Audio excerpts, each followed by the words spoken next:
పశ్చిమ బెంగాల్ ఎన్నికలలో దారుణంగా దెబ్బతిని ఘోర పరాజయాన్ని ఎదుర్కొన్న మమతా బెనర్జీకి మరో షాక్ తగిలింది.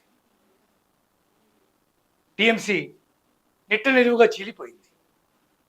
అది కూడా 80 మంది శాసనసభ్యులు మాత్రమే గెలిచినటువంటి అసెంబ్లీలో ఎల్ఓపి స్థానాన్ని పోగొట్టుకుంది. ఎందుకంటే మమతా బెనర్జీ తీరు నచ్చక, అభిషేక్ బెనర్జీ వ్యవహార శైలి, సంతకాల విషయంలో ఫోర్జరీ జరిగిందనే అంశంలో అభిషేక్ బెనర్జీ చేసినటువంటి వ్యవహారాన్ని తీవ్రంగా వ్యతిరేకిస్తున్నటువంటి దాదాపు 58 మంది శాసనసభ్యులు ఈరోజు అసెంబ్లీ స్పీకర్ని కలిశారు.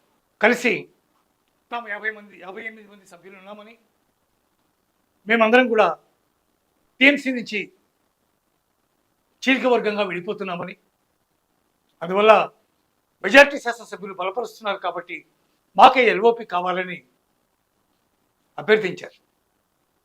ఆ మేరకు అసెంబ్లీ స్పీకర్ కూడా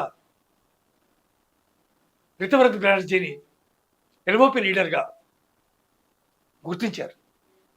తద్వారా టీఎంసీ ఎల్ఓపి స్టేటస్ కూడా పోగొట్టుకుంది. వీళ్ళు ఏదైనా పార్టీలో మెర్జ్ అవుతారా, ఏదైనా అంటే ఇంక ఉన్నది భారతీయ జనతా పార్టీయే కాబట్టి భారతీయ జనతా పార్టీలో మెర్జ్ అవుతారా అదంతా తర్వాత విషయం. కానీ దాదాపు 20 మంది ఎంపీలు, 58 మంది శాసనసభ్యులు, ఇంతమంది తృణమూల్ కాంగ్రెస్ నాయకత్వాన్ని తీవ్రంగా వ్యతిరేకిస్తున్నారు.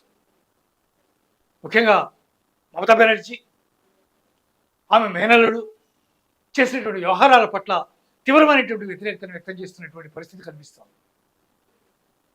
మహారాష్ట్ర సీన్ ఇక్కడ మళ్ళీ రిపీట్ అయిందా అనేటటువంటి అభిప్రాయం కలిగినప్పటికీ అక్కడ పరిస్థితులకి ఇక్కడ పరిస్థితులకి చాలా తేడా ఉంది. మమతా బెనర్జీ నాయకత్వం మీద తిరుగుబాటుగానే దీన్ని చెప్పాల్సి ఉంటుంది. రితవ్రత్ నేతృత్వంలోని 58 మంది శాసనసభ్యులు విడిపోయారంటే ఒకసారిగా కేవలం తృణమూల్ కాంగ్రెస్ మమతా బెనర్జీ తరఫున ఉన్నటువంటి శాసనసభ్యులు కేవలం 22 మంది మాత్రమే. ఇంత దయనీయ స్థితికి దీని వస్తుందని ఎవరు ఊహించి ఉండరు. ఒక దశలో ప్రధానమంత్రి పదవికి తానే అర్హురాలనని, తానే తగిన అభ్యర్థినని చెప్పుకున్నటువంటి భావన నుంచి ఆమె ఒక్కసారిగా అధపాతాళానికి పడిపోయారు. ఏం చేయాలో తెలియనటువంటి నిస్సహాయ పరిస్థితి. పార్టీ సమావేశం పెడితే 60 మంది సభ్యులు డుమ్మా కొట్టారు. ఇద్దరు సభ్యుల్ని పార్టీ వ్యతిరేక ఛార్జెస్ మీద ఆవిడ సస్పెండ్ చేశారు. ఆ ఇద్దరిలో ఒకడే ఈ రితవ్రత్ బెనర్జీ. అతనికే ఈరోజు ఎల్ఓపి దక్కింది. ఇంతమంది ఎమ్మెల్యేలు వ్యతిరేకించారంటే అక్కడ పరిపాలన, ఆవిడకి పార్టీ మీద ఉన్నటువంటి పట్టు, పార్టీలో చేసినటువంటి అరాచకాలు ఏంటో అవన్నీ క్రిస్టల్ క్లియర్గా మనకు అర్థమవుతున్నాయి.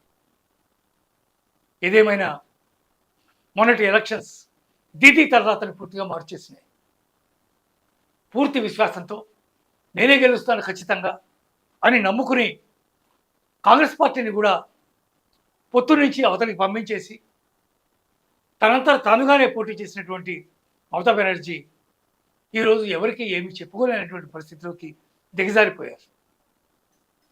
ఆ రోజు సిపిఎం ఏం చేసిందో, సిపిఎం వద్ద నుంచి మమతా బెనర్జీ ఏ విధంగానైతే అధికారాన్ని చేజిక్కించుకుందో అదే సీన్ దాదాపు ఇక్కడ రిపీట్ అయింది. కానీ ఇక్కడ దేశ రక్షణ, ఇంటర్నల్ సెక్యూరిటీయే ప్రధానంగా భావించేటటువంటి తృణమూల్ కాంగ్రెస్ నుంచి వెళ్ళి బీజేపీలో చేరినటువంటి వ్యక్తి ముఖ్యమంత్రి అయ్యారు.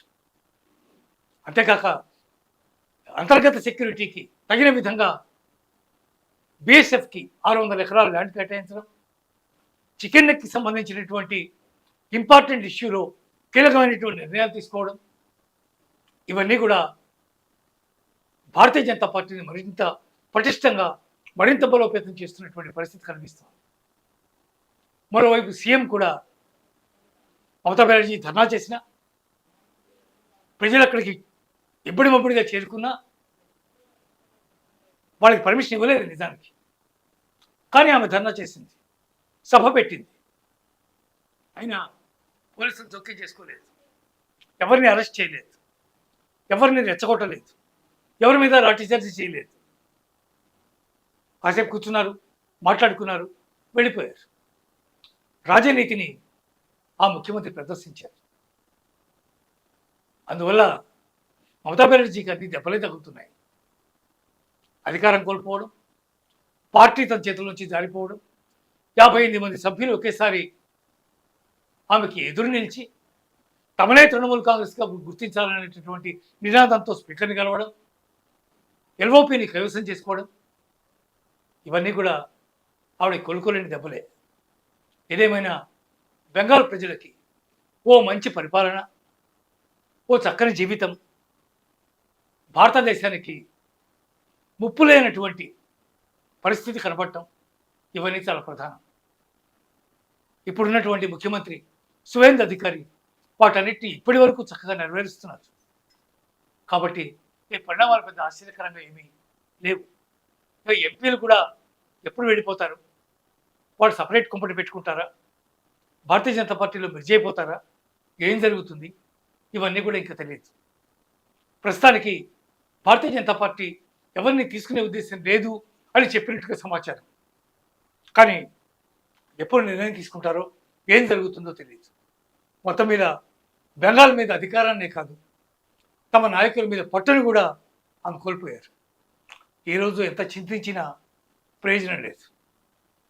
టీచర్స్ స్కామ్, ఆర్జికర్ హాస్పిటల్ వ్యవహారం, సిబిఐని, ఈడీని దాడులు చేసి మరీ ఎదిరించడం, ఆఖరికి ఎస్ఐఆర్ మీద ఏకంగా సుప్రీంకోర్టుకు వెళ్ళి భంగపడ్డం, ఆ తర్వాత ఈడీ కార్యాలయం నుంచి డైరెక్ట్గా ఫైల్స్ తీసుకెళ్లే ప్రయత్నం చేయడం, తీసుకెళ్లడం, ఇవన్నీ కూడా మమతా బెనర్జీ యొక్క ప్రతిష్టని దిగజార్చినాయి. ఈరోజు ఏం చేసినా అవి మళ్ళీ తిరిగి వచ్చే పరిస్థితి కనిపించట్లేదు. మొత్తం మీద పరిణామాలు చాలా వేగంగా జరుగుతున్నాయి బెంగాల్లో. అవన్నీ బెంగాల్ ప్రజల మంచికే అని అక్కడ ప్రజలు కొందరు వ్యాఖ్యానిస్తున్నటువంటి పరిస్థితి కనిపిస్తుంది. చూద్దాం ఇంకేం మార్పులు లభిస్తాయి.